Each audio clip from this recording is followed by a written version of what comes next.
Hello again, ladies and gentlemen. I'm Sonic Yoda from Sega Driven, and welcome back to the Sega Driven YouTube channel, where we're going to be looking at another LCD port of a Sega game to an incredibly cheap, underpowered device that was sold very cheaply as well.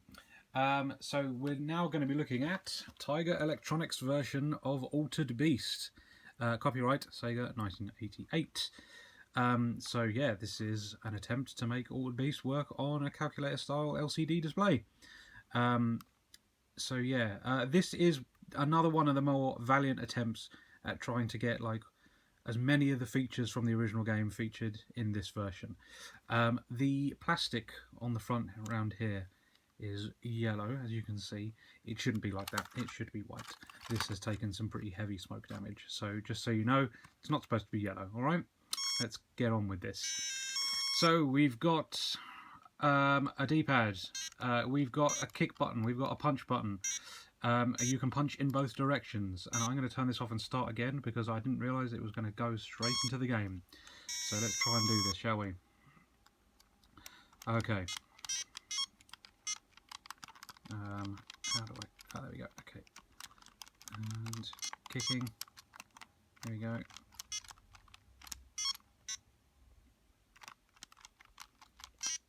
So you do actually have to walk forwards as well to make your way through the stage, which I'm having incredible difficulty with. All the buttons on this unit are very sticky, it's got to be said. There's a power up. I am now going to become the wolf, which just means my head changes to a wolf, which is, you know what, quite interesting way of displaying that, and it certainly does the trick. But yeah, because of the limited amount of things it can display on the screen, it has to do things like that to maintain, you know, you need the body in this area. Unfortunately, you can't just change out the entire sprite because there's no screen refresh, as we've discussed on previous episodes. Come on, this is really sticky. There we go. I think I've cleared the first stage. Cool. So this actually does try and follow the progression of the actual Altered Beast. So in this stage, the Beast power-up will be the flying sort of lizard dragon thing.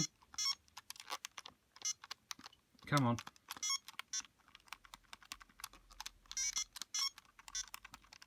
God, this is difficult.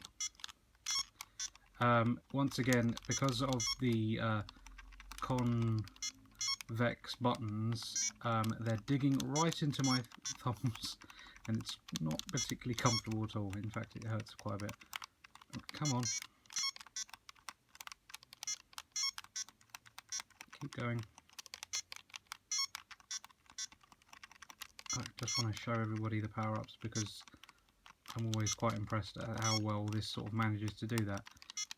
If it wasn't for the stickiness and the uncomfortable of the actual controls here, this would actually be a pretty decent attempt at making all of this work on one of these machines. It certainly has all the things you'd expect from it. Oh, there's the power up. Here we go, dragon. So you move you're at the top now. So you've got the spark, damage, attack, and I think you can do fireballs as well. Might be wrong. Doesn't seem like I can.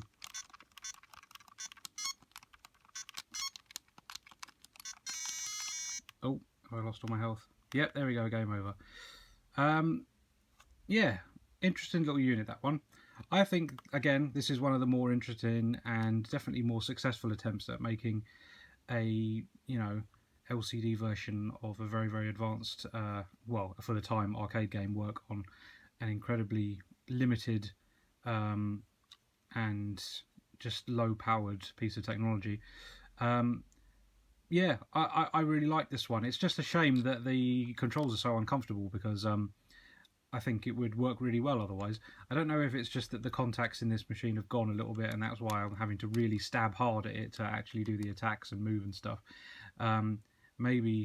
Maybe there are better conditioned units that work a little bit nicer, and if that's the case, I think I'd probably recommend this one as something that's worth having a go with. But yeah, it's just it's it's it's a difficult thing to recommend because the only way I've experienced this is through this pretty, unresponsive and quite uncomfortable machine. I can't. I mean, I imagine it's always going to be uncomfortable because of these convex buttons digging into your thumbs and just not being very comfortable at all. But the actual controls, I'm hoping, like, a better conditioned unit with better contacts would actually be a little bit more nicer to play. So yeah, interesting little port that. Again, I think it's one of the more valiant attempts at making one of these old Sega arcade games work on one of these units, and just a shame that it's not as responsive as I would have hoped it would be.